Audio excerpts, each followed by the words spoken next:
Prefácio. O semeador de poesia. Eu canto porque o instante existe e minha vida está completa.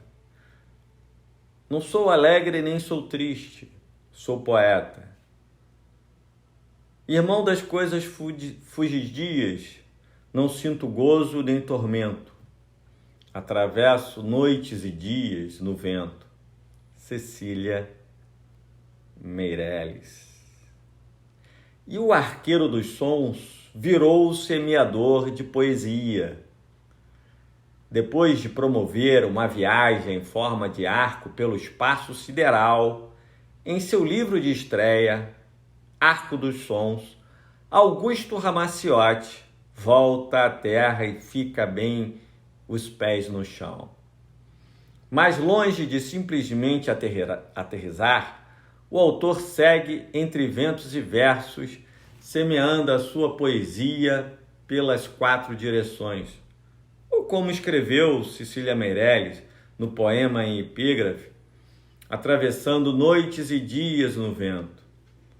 E assim se chama este novo livro de Ramaciotti, Entre Ventos e Versos. Obra que não apenas indica o quanto já galgou o autor desde o primeiro trabalho, mas que se mostra inequívoca que só através de um tripé entre o intimismo, poesia social e poesia intertextual, em um jogo lúdico com as palavras, bem ao estilo do autor. O livro começa e se descortina com um poema homônimo que marca bem o território do particular. E nele, de cara, uma provocação para o leitor. De que vale a palavra dita se a boca não servir para beijar? O assunto, aliás, é tema de uma canção do CD do autor, Um Caminho para o Sol. Sim, ele também é compositor, aliás, multimídia. Vale aí mais uma analogia à epígrafe de Cecília Meirelles, pois como a poetisa, Ramaciotti faz da sua poética o seu próprio canto. E termina ainda mais instigante, entre ventos e versos, nada precisa ser dito, aproximando a poesia do nada, do vazio que é ao mesmo tempo matéria. Esse Augusto ainda vale mesmo, ainda pela mesma seara, vale ressaltar que Augusto Ramaciotti passeia de um extremo ao outro, com uma categoria dos grandes poetas. Quando abandona o tema do amor pelo da morte, mesmo sem perder o mesmo tom intimista que carreia as preliminares do livro.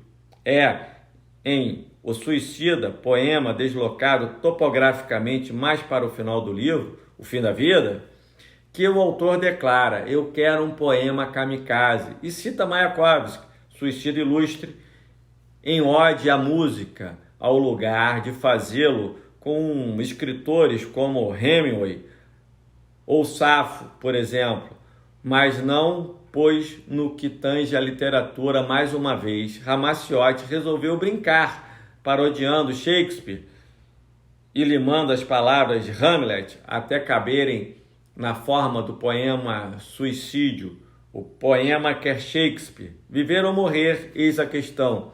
O livro segue com a problemática do social, um dos temas mais queridos do autor, e daí pode-se retirar de início o poema Acidente de Trabalho, uma crua descrição da labuta fabril, espécie de poema crônica que se mostra ao leitor tal como um filme. Quem sabe um Tempos Modernos de Chaplin? Mais uma vez, o brinquedo de palavras. Estourando os ouvidos, um grito. As máquinas ouvem pelo protetor auricular? Em tempo, o autor, para quem não sabe, também é advogado trabalhista, mais uma amostra da poesia imagética de Augusto, que bebe nas mais variadas fontes, como, por exemplo, o cinema norte-americano de vanguarda, com seus blockbuster, como As Luzes Sempre, quando ele escreve No Cabelo Parafina, um Robocop de menina, ou com a reorganização dos textos nos vários espaços da folha, remexendo na imagem do próprio poema, bem próximo dos concretistas, como em Brincando com a Gente, verdadeiro giro entre a matemática do tempo e as palavras. Eu giro, eu quero um relógio que me faça controlar o tempo, passar bem devagar quando estiver amando e bem depressa quando estiver sangrando. Neste poema, em especial, nota-se o uso do coloquialismo, das gírias ao gosto das vanguardas contemporâneas, quando o escritor declara: acho que eles estão me gozando. Mas se o autor é poeta, Ave Cecília, de novo sua epígrafe, então, como tal, conseguiu reinventar-se, desta feita fazendo um contraponto com o erudito, seja com as figuras de linguagem de definição, o melhor temperamento que serve de tempero para qualquer comida, seja como um resgate modernizado do gênero épico em 500 anos e um reverso. Este poema, aliás, merece atenção especial, por ser certamente o mais ambicioso de todo o livro, escrito na época dos festejos de 500 anos do Brasil.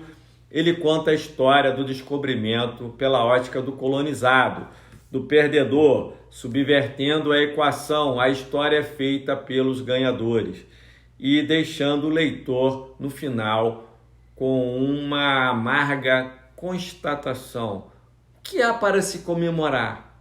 Além disso, Ramaciotti mistura aí o português com o tupi-guarani para salientar os contrastes culturais do indígena e do colonizador, em um recurso que se aproxima do pré-modernismo de Lima Barreto, ou mesmo do modernismo de 1922.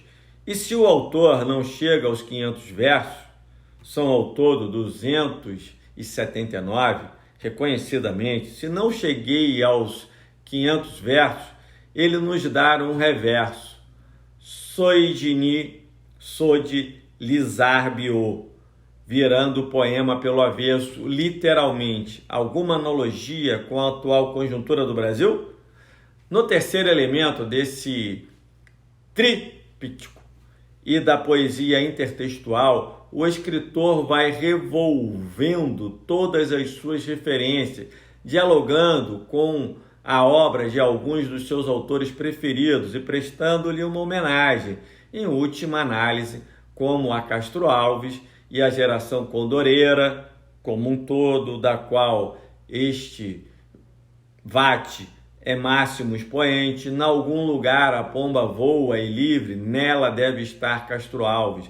A Drummond em E Agora Poesia, paródia de Agora José, em que Augusto escreve, dentre outras coisas, de Itabira para o mundo, ou mesmo a Vinícius de Moraes, quando olho no espelho me vejo, Vinícius de Moraes, de tão igual a mim mesmo.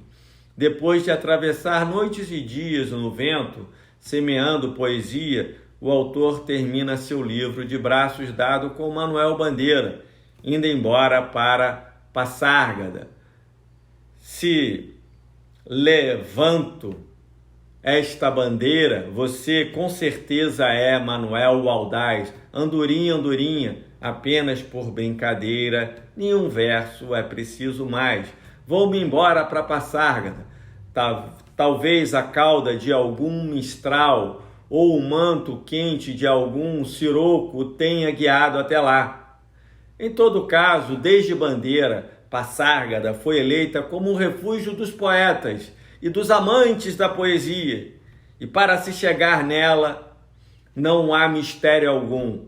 Basta ler Augusto Ramaciotti e seguir entre ventos e versos. É impossível errar o caminho. Anaximandro Amorim, membro da Academia Jovem Espírito Santense de Letras. Esta foi a apresentação do meu amigo Anaximandro Amorim para o meu segundo livro de poesia, Entre Ventos e Versos. Muito obrigado.